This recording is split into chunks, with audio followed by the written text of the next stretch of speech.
ça devrait le faire. On est pas mal, on est pas mal. Bon, du coup je dois dire quoi? Très bonne question.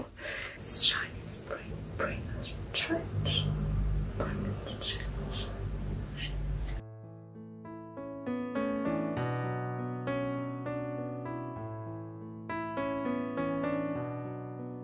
Salut à tous, j'espère que vous allez bien. Aujourd'hui on se retrouve dans une nouvelle vidéo pour parler notamment du Shiny Spring Challenge puisque j'ai décidé de le faire. Alors je sais, niveau challenge c'est un peu compliqué avec moi puisque j'ai fait cette année le Cold Winter Challenge. Franchement j'avais un update, c'était que des lectures du Cold Winter Challenge, donc voilà. Et ensuite j'ai aussi fait le challenge février Tapal et finalement pareil, genre je me suis un petit peu, au début j'ai fait que des lectures que j'avais prévues et ensuite je me suis un petit peu écartée. Du coup voilà, et donc là je retente cette fois pour lire tous les livres que j'ai dans ma palle, puisque tous les livres de toute façon c'est ceux que je veux lire dans les mois, donc voilà. Du coup j'ai des catégories, alors il y avait beaucoup de catégories pour ce challenge qui est notamment fait par, je vous mets son compte ici, il sera en barre d'infos et avec notamment sa vidéo en lien pour le challenge. Donc c'est son challenge à lui et du coup moi je vais juste dire les catégories qu'il a dit et assembler les livres que j'ai envie de lire. Oui, il y a des catégories où j'ai pas trouvé de livres, il y a 3 catégories que j'ai pas, mais comme il y a beaucoup de catégories, finalement ça m'arrange. Du coup ces catégories là je les dirai à l'oral et puis je vous dirai je n'ai pas trouvé, mais comme ça si vous avez envie après de faire votre propre challenge, comme ça vous savez qu'il y en a certains qui existent, ou sinon vous allez directement voir la vidéo qui présente ce challenge et comme ça vous aurez toutes les catégories bien expliquées et tout. En plus moi j'ai pris des notes, c'est super moche. Bref, parenthèse refermée. On commence. Alors, le tout premier menu, puisque c'est des menus avec des sous-catégories, donc le tout premier menu c'est l'éveil du printemps, avec la première catégorie qui est quitter le nid. Donc c'est censé être un roman d'apprentissage, un héros de roman qui va petit à petit apprendre des choses. Souvent comment on le voit jeune, puis on le voit évoluer, et du coup il apprend à devenir quelqu'un, à faire sa place dans le monde, etc. Et du coup pour cette catégorie j'ai mis un livre qu'on m'a offert pour mon anniversaire et je suis trop contente, c'est La guerre du pavot de R.F. Kuang. Donc dans ce livre c'est un monde un peu de fantasy dans lequel on va suivre une jeune femme qui s'appelle Rin, qui est jeune orpheline et qui est promise à un mariage arrangé. Sauf que pour y échapper en fait elle va décider de rentrer dans l'académie militaire de Sinégarde et elle va se former à devenir l'élite de l'empire, sauf que il va y avoir un pouvoir chamanique qui va être de plus en plus grand dans le pays, qui va donc créer des problèmes et du coup elle va devoir agir vis-à-vis de ça. Donc moi j'ai pris tout le passage qui était sur le fait qu'elle rentrait dans une école militaire où elle va apprendre à se battre, à avoir une certaine place, du coup voilà, tout au niveau de ça, et je pense que ça rentre bien dans la catégorie, donc voilà, je suis trop contente, j'ai trop envie de le découvrir. Après c'est un gros livre, donc voilà, il faut, de toute façon la plupart des livres que j'ai mis c'est des gros livres, donc voilà, il va falloir que je m'organise pour lire tout ça. La deuxième catégorie c'est Jeune pousse, donc c'est un roman qui est censé être court. Donc pour cette catégorie c'est vraiment ma prochaine lecture parce que sinon en fait je me suis rendu compte que je ne le lirais pas et que je serais obligée de le rendre à la bibliothèque. C'est Lettre à toi qui m'aime de Julia Thévenot, publié chez Sarbacane. Je crois que je l'avais déjà présenté dans un autre challenge, enfin peut-être pas, mais ce livre il est vraiment hyper court, genre il fait un truc comme 130 et j'ai vraiment envie de voir ce que ça donne, puisqu'en fait c'est une jeune fille qui comprend qu'il y a un garçon qui est un petit peu à fond sur elle et qu'elle lui plaît, et du coup elle va décider d'écrire une lettre pour lui, donc Lettre à toi qui m'aime. Je sais pas exactement ce que c'est dedans, là c'est plus de la littérature young adulte. On passe à la catégorie suivante qui est fais ce qu'il te plaît, donc je crois que c'est avec c'est mais fais ce qu'il te plaît je crois, et donc ça doit parler donc de sexualité, d'amour plus ou moins, de scènes explicites, etc. Et du coup moi j'avais pas grand chose bizarrement là-dedans, enfin j'ai des romans d'amour mais qui parlent spécifiquement de sexualité, j'avais rien. Mais par contre je sais que dans celui-là il va y avoir forcément quelque chose à propos de ça. Et donc c'est Love on the Brain de Ali Hazelwood, publié, donc là c'est en anglais, donc je ne sais pas quelle est l'édition. Berkeley. Ensuite deux protagonistes, une protagoniste féminine qui va rentrer à la NASA, avoir un job de rêve, Sauf qu'elle va se rendre compte qu'elle va devoir travailler en binôme avec un garçon qu'elle connaît et que il n'y a pas beaucoup d'alchimie entre les deux. Et cette jeune femme, elle a aussi un blog qui s'appelle Qu'est-ce que Marie Curie ferait, qui est censé montrer les inégalités qui peuvent exister dans le monde scientifique entre les hommes et les femmes, et notamment les propos sexistes ou ce genre de choses. Et elle va commencer à chatter, je crois, sur ce lien avec un homme, et en fait elle va se rendre compte que c'est lui, et finalement...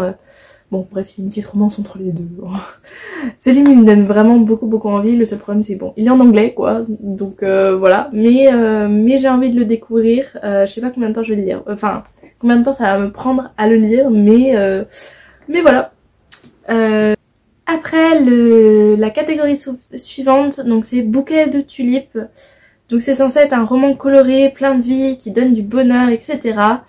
Et là, j'avais pas beaucoup de romans qui donnaient du bonheur. Non, je rigole. J'avais pas beaucoup de romans qui respiraient la joie de vivre, on va dire. Des romans qui sont joyeux, oui, qui vont m'apporter du bonheur, oui. Mais vraiment colorés et tout ça, j'en avais pas beaucoup. Et puis après, j'ai regardé dans ma pile à lire qui est là, ce que j'avais. Et j'ai notamment trouvé les chroniques de Bridgerton, le tome 6, puisque j'en suis au tome 6. Vous savez peut-être ou pas, dans... mon vlog justement du Cold Winter Challenge, j'avais lu le livre du coup le 5 qui était sur Héloïse, et j'avais pas du tout aimé parce que bon il y avait eu plein de trucs qui allaient pas, du coup ça m'a pris un peu beaucoup de temps pour me replonger dans la saga, mais j'ai envie de découvrir la suite, surtout qu'il paraît qu'il y en a quand même vers la fin qui sont vraiment bien. Et du coup voilà, je vais me plonger là-dedans, je vais lire Francesca. Et en plus c'est coloré, c'est vert, et surtout c'est les chroniques de Bridgerton, donc souvent c'est joyeux, il y a des petites thématiques quand même, mais c'est plutôt joyeux, donc voilà. La catégorie suivante, donc maintenant le menu suivant c'est printemps changeant, avec la première catégorie qui est les giboulées de mars. Donc les giboulées de mars, il me semble que c'est une période dans laquelle il y a beaucoup de pluie, de tempêtes, etc. Et du coup c'est avec la catégorie eau, rivière, nuages, pluie. Et j'ai décidé, puisque j'avais un seul livre qui parlait d'eau, enfin plutôt de l'océan, de le prendre. Et c'est And the Ocean Was Our Sky de Patrick Ness. C'est publié chez les éditions Walker Book. Et voilà, dans ce livre, j'ai pas tout compris, mais je crois que c'est pour dénoncer... Alors ça rentrait dans une autre catégorie d'ailleurs où j'ai rien, je suis en train de me dire, donc parfait. Je vous dirais, ça rentre dans la catégorie qui parle de la cause animale, qui est l'œuf ou le lapin, donc c'est dans un autre menu. Ça parle de la cause animale, et en fait, ma soeur qui m'a dit de le lire, parce que déjà il est super beau, il est hyper... Enfin genre il est illustré et tout. C'est vraiment des super dessins. Bon, il est en anglais, mais vraiment le fait en fait que vous trouvez des pages, même des chapitres, il y a des petits coquillages. En fait le principe c'est que on va revoir un peu l'histoire, je crois, de Moby Dick, sauf que cette fois on va être dans la tête des cachalots, si je dis pas de bêtises, et c'est pour montrer un petit peu ce qu'on fait à la nature, ce qu'on fait à l'océan, etc. C'est très flou le résumé que je vous en fais, cependant ma soeur me l'a super bien vendu, donc ça me donne envie. Et puis surtout rien que la couverture elle est super belle, et puis les illustrations sont super jolies. Je dois le lire depuis longtemps, comme tous ceux qui sont en fait dans cette pile pratiquement, hein. Mais j'ai vraiment envie de m'y plonger. Donc ça fait 2 livres en anglais dans ce top, je suis très contente. Ça va me faire bosser un petit peu mon anglais. Donc la catégorie suivante, toujours du même menu, c'est regarder les cerisiers fleurir. En fait c'est une tradition qui est japonaise, de se réunir autour des cerisiers avec des amis, donc ça doit être un roman qui parle de chorale, soit un roman choral, soit un roman avec des amis, bande d'amis, etc. Roman choral, il me semble que c'est un roman où il y a plusieurs personnes qui ont écrit, ou alors plusieurs points de vue. Alors moi j'ai trouvé un livre, alors j'ai un peu triché pour cette catégorie, je vous avoue j'ai triché parce que c'est un livre que je suis en train de lire depuis janvier, donc voilà. Mais c'est une lecture commune que je fais avec ma soeur, et du coup il y a une bande d'amis, et de toute façon je vais le lire, donc ça rentrait dans ma catégorie, j'avais envie de le mettre. Donc c'est Atlas VI de Olivier Blake, publié chez Michel Lafon. Voilà, il y a déjà des post-it parce qu'il y a des passage pas mal pour le moment et j'ai hâte de découvrir la suite. Je suis en train de le lire, je le lis doucement parce que ma soeur le lit doucement aussi, il faut le dire. Et du coup j'ai envie vraiment de passer les étapes avec elle. Là elle m'a rattrapée donc je vais devoir m'y remettre et je vais lire et je vous dirai ce que j'en pense. Mais du coup lui je suis sûre il sera lu parce que voilà, enfin sûr. Je vais essayer de le lire. Parce que c'est depuis janvier quand même. Dans cette histoire, on suit des... Alors, ils sont pas amis au départ, mais c'est un groupe de personnes qui vont se retrouver ensemble, donc ils vont forcément devoir devenir amis. C'est les meilleurs sorciers du monde qui sont regroupés. On va leur offrir un job de rêve ou une formation de rêve pour rentrer dans la fameuse bibliothèque alexandrienne. Enfin bibliothèque d'Alexandrie pour intégrer la société alexandrienne qui est une société assez secrète et il va y avoir plein d'épreuves, ils vont se retrouver entre eux et pour l'instant c'est vraiment bien. Je vais voir ce que ça va donner. Et le tome 2 d'ailleurs est sorti même en français, je l'ai vu à la FNAC la dernière fois. La catégorie suivante, enfin sous-catégorie suivante, c'est ménage de printemps. Donc c'est le vieux livre de votre palle, voilou. Alors, pour cette catégorie, j'ai décidé, alors là je l'ai pas il est en bas, j'ai oublié de le prendre, c'est pas très grave. J'ai décidé de lire pareil, un livre que je dois lire depuis longtemps, je pense que je vais le commencer aussi, en même temps, parce que c'est aussi un livre de la bibliothèque, je vais devoir bientôt le rendre. Bref, c'est 3 filles en colère, du coup je ne sais plus qui. Mais je vous mets l'image ici, c'est publié chez Scripto, donc Gallimard, la collection Scripto. Dans ce livre, on suit 3 jeunes femmes. En fait, c'est un roman épistolaire, je ne savais pas du tout. Donc, épistolaire fait de lettres. Et on suit 3 jeunes femmes qui sont réparties en Europe pendant des temps durs de l'Europe. C'est la dictature en Grèce, c'est le mur de Berlin à Berlin. Et la dernière, je crois qu'elle vit dans une haute société, dans la haute société en France, si je dis pas de bêtises. Sauf qu'elle est engagée dans un mariage forcé. Donc voilà, c'est 3 destins de jeunes femmes qui vont devoir, enfin qui veulent s'émanciper malgré les temps durs dans lesquels elles vivent et notamment l'oppression qu'elles subissent et les inégalités également. Ça a l'air d'être un roman qui est super engagé et j'ai envie de le lire tout simplement depuis longtemps. Il faut que je m'y mette en fait. Il faut que je m'y mette. Ensuite, la catégorie suivante, c'est équinoxe de printemps. Il faut lire un pavé. Bon, là, j'ai sauté sur l'occasion et j'ai mis Dark Rise de C.S. Packer. Regardez-moi cette édition. En plus, ça rentre dans une autre catégorie qui est une catégorie livre unique, etc. Bon, j'en ai mis un autre, mais mais voilà. Dark Rise, on va suivre. Alors, j'ai pas voulu regarder derrière, je vous avoue, j'ai pas voulu. Mais on va suivre. Enfin, il y a une histoire de bien, de mal, monde de fantasy, vous voyez vous situez, parce que j'ai vraiment pas envie de regarder la 4e de couverture, j'ai envie vraiment de me plonger dedans et juste de découvrir. Je sais que c'est très différent de son autre livre. Là, c'est plus young adulte et c'est plus fantasy, avec de la magie et tout ça, donc voilà, j'ai envie de m'y plonger et je vais le faire très bientôt. Donc si vous voulez voir le résumé, je vais vous mettre le lien de Dark Rise dans la barre d'infos. La catégorie suivante, donc là on passe au menu suivant où j'ai juste une catégorie où j'ai rempli, où j'ai vraiment fait comme je voulais et puis voilà. Première catégorie, c'est printemps arabe et j'avais vraiment pas de livre écrit d'un auteur qui venait d'un des pays d'Afrique du Sud ou du Moyen-Orient que l'auteur du challenge a cité, mais du coup j'ai sauté cette catégorie. Il y a aussi la catégorie l'œuf ou le lapin, donc avec une littérature qui est engagée sur l'animal ou l'anthropomorphisme, et du coup l'anthropomorphisme c'est quand tu racontes du point de vue d'un animal, enfin l'animal obtient du coup des caractéristiques humaines pour pouvoir parler, etc. Et là bah du coup ça rentre le livre And the Ocean Was Our Sky, il rentre dedans du coup voilà, ça fait partie de ça. Alors, la catégorie suivante, c'est Sous les pavés, la plage. Donc c'est censé être une littérature engagée. Et pour ça, j'ai décidé de lire Réinventer l'amour de Mona Chollet, si je dis pas de bêtises. Je sais plus dans quelle maison d'édition c'est édité, mais je vous mets ici la photo. Et notamment, c'est disponible sur Nextory. Moi, je suis en train de l'écouter en audiobook. Donc pareil, j'ai encore un peu triché. Un roman engagé sur le féminisme, mais pas que, sur aussi en fait les relations, comment elles se construisent Et qu'est-ce qui pose problème, que ce soit d'ailleurs un problème du côté de la femme ou de l'homme, c'est vraiment le couple hétérosexuel, quels sont les enjeux, les problèmes un peu du patriarcat. D'ailleurs le deuxième nom de ce livre, c'est comment le patriarcat sabote les histoires ou les couples hétérosexuels ou les... je sais plus exactement. C'est super intéressant, je pensais, en fait j'ai commencé ce livre à l'écouter en me disant je vais rien apprendre.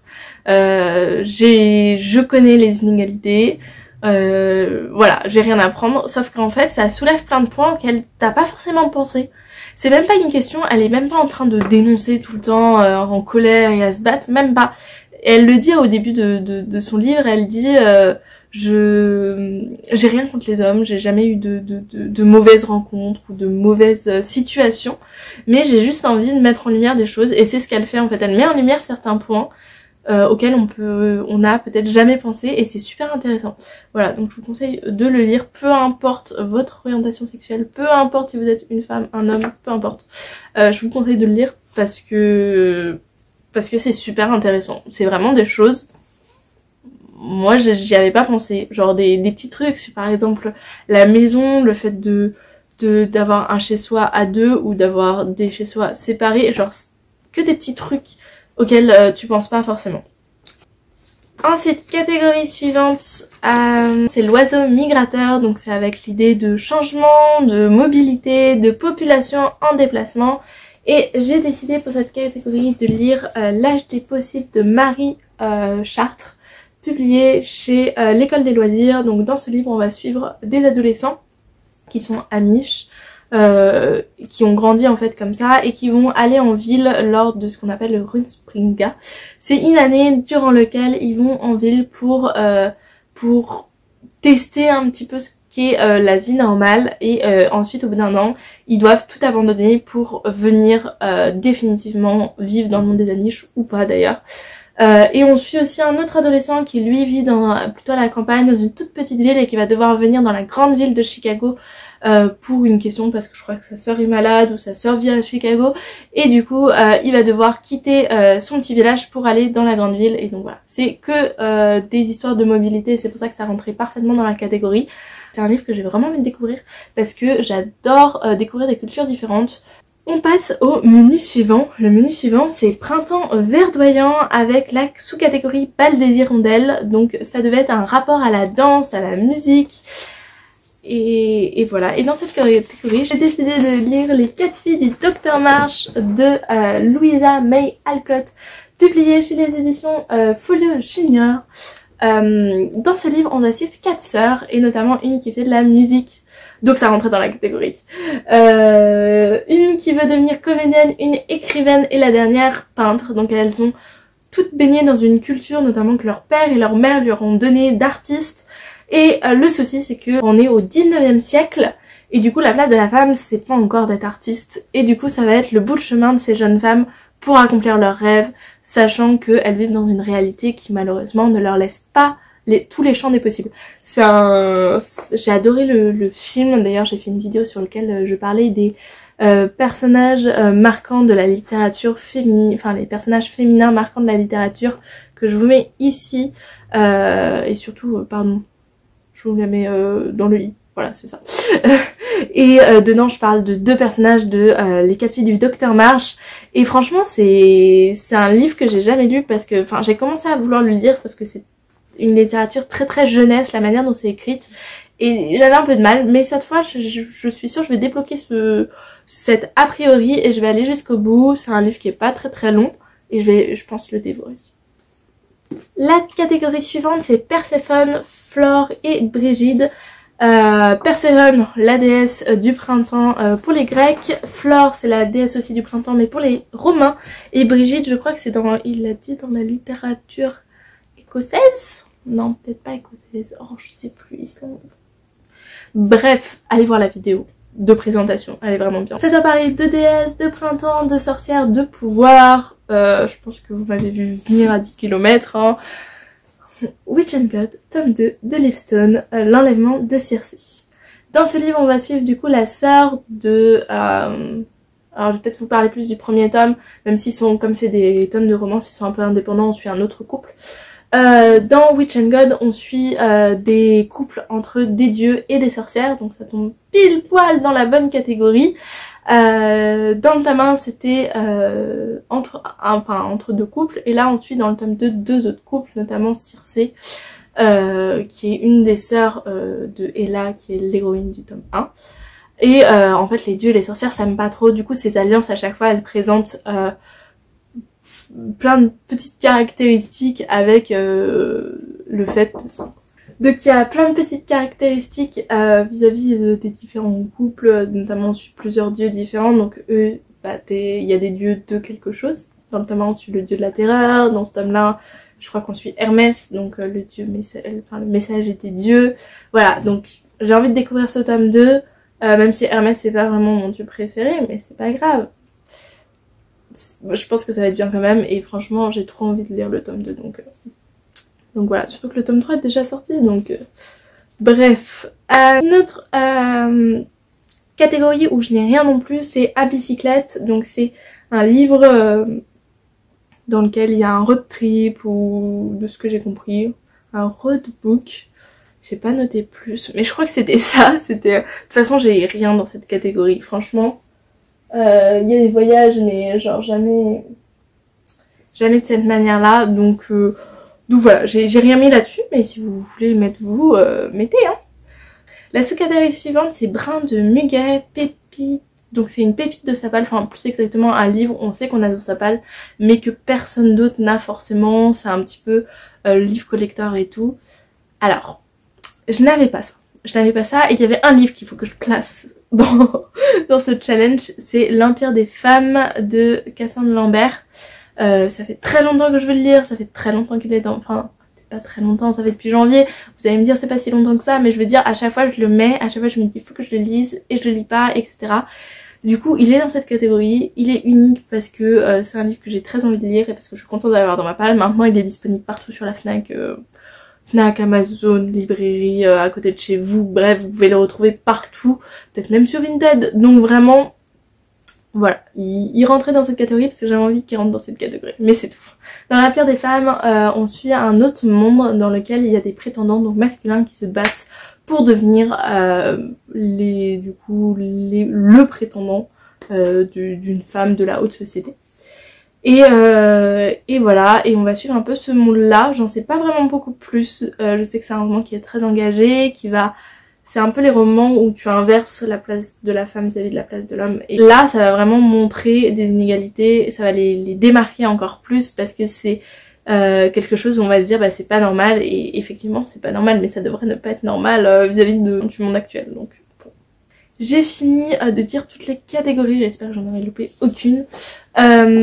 J'espère que vous avez aimé cette vidéo, n'hésitez pas à liker si c'est le cas, à commenter s'il y a des livres que vous trouvez sympathiques, ou si vous voulez me mettre vos catégories ou vos livres de catégories, n'hésitez pas.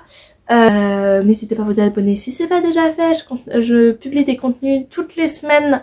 Abonnez-vous, commentez, likez. Je crois que j'ai fait le tour. Bon, et sur ce, je vous dis à la semaine prochaine pour une autre vidéo. Salut!